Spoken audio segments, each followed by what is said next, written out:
यहाँ पे सबसे पहला it can be mono atomic molecules. Mono atomic में क्या होगा, हीलियम, नियॉन, ऑर्गन, क्रिप्टॉन, जितनी भी इनर्ट गैसेस होती हैं वो आपके मोनो एटॉमिक मॉलिक्यूल्स में आ जाती हैं। इसमें सोडियम भी आ जाता है जिसकी कि एटॉमिक नंबर क्या होगा, 1 होगा। Diatomic molecule is H2O2 N2। Okay. Tetratomic molecules P4। octatomic molecules it's S8। We can say that a molecule is the smallest particle that has capability to exist independently। मतलब molecule वो small particles है जिसके अंदर capability होती है independently exist करने की। Independent स्वतंत्र रूप से रहता है पूरे वातावरण में। सो ये मॉलिक्यूल का कैपेबिलिटी है। The molecule of an element all the properties of that element. It show the all the properties of that one element. एक मॉलिक्यूल उस एलिमेंट की पूरी प्रॉपर्टी को शो करता है। Next is when atoms or molecule of different elements combine they form the molecules of a compound। यहाँ पर क्या कह रहे हैं कि जब एक एटम और एक मॉलिक्यूल डिफरेंट एलिमेंट के कंबाइंड होते हैं, जो भी डिफरेंट एलिमेंट है, जैसे कि आपको मैं भी एग्जाम्पल में बताऊंगी, they form the molecules of a compound. कोई एक कंपाउंड मिलके बनाते हैं, लाइक NaCl, H2O, NH3। यहाँ पे आप देख पा रहे हैं Na सोडियम अलग है, क्लोरीन अलग है। H2 हाइड्रोजन एंड ऑक्सीजन, ये मिलकर एक कंपाउंड बना रहे हैं।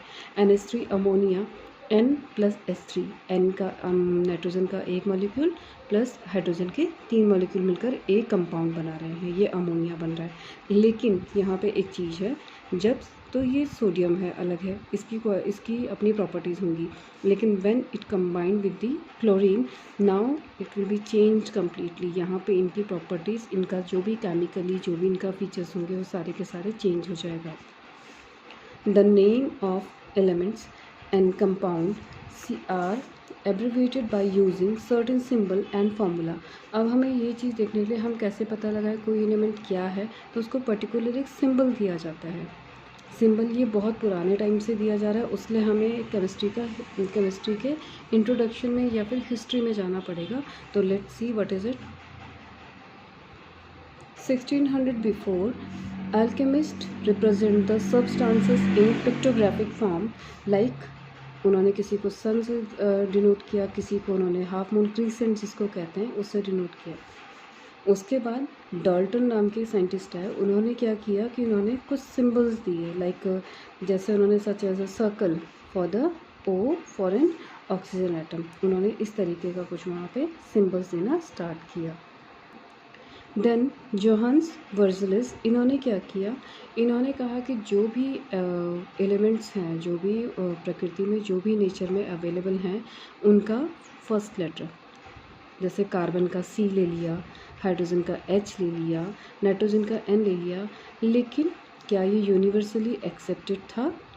नहीं, बिकॉज इसमें क्या चीज़ हुई थी, जैसे अगर मैं कहूँ कार्बन, तो यहाँ पे काफ़ी सारी चीज़ें हो गई जिसमें कि कार्बन अकेले, एक तो लैटिन नाम से भी जाना जाता है, उसके नाम बिल्कुल डिफरेंट हो रहे थे, और वर्ल्ड वाइड में उन नामों को जानने के लिए बहुत डिफ़िकल्टी हुई। कोई भी रिसर्च अगर हो रही है या कोई भी किसी पर्टिकुलर एरिया में इन चीज़ों को स्टडी किया जा रहा है, तो वहाँ पर इनके नाम में बहुत कन्फ्यूज़न हो रहा था। बिकॉज वो चीज़, जैसे C का अगर मैं कहूँ, कार्बन में C जो है, ये आपको, अगर मैं इसमें कहूँ कैडमियम कह दूँ, या कोई और आपके पास कोई एलिमेंट अगर है, तो C से काफ़ी सारी चीज़ें, काफ़ी सारे एलिमेंट वहाँ पे बन रहे थे, तो अकेले कार्बन के लिए ही हम इसको नहीं डिफ़ाइन कर पा रहे थे। Like in case of the symbols of certain elements based on their Latin name. अब गोल्ड में क्या था, ऑरम, तो इन्होंने इसको AU कर दिया। यहाँ पे इन्होंने क्या डिसाइड किया कि जो भी लैटिन नाम है उसका हम पहला और दूसरा लेटर, जो अगर किसी में, जैसे कार्बन में तो C चल जाएगा, लेकिन कॉपर में नहीं चलेगा, बिकॉज वो भी स्टार्टिंग लेटर C से है। लेकिन उसमें उन्होंने क्या किया कि द नेक्स्ट लेटर, वो उन्होंने स्मॉल लेटर्स को इंक्लूड किया। जैसे यहाँ पे ऑरम था, सिल्वर के लिए argentum, mercury, hydrargyrum, copper, cuprum, lead, plumbum, iron के लिए ferrum, sodium, natrium, potassium, kalium, tin, stannum, antimony, stibium and tungsten के लिए वॉल्फ्रम। तो इस तरीके से इन्होंने यहाँ पे काफ़ी सारे, अब आप देख लीजिए इन्होंने जो लैटिन वर्ड थे उनका भी इन्होंने यहाँ पे सबसे पहले सिंबल करने के लिए उस चीज़ के लिए सारे लेटर को लिया। लाइक ऑरम अगर हम कहेंगे AU, AG, HG, कपरम का CU, PB, FE, NA, K, SN, SD and W। तो ये इन्होंने यहाँ पे इसको सिंबलाइज करने के लिए इस चीज़ का हेल्प लिया। Next, symbol and atomic number.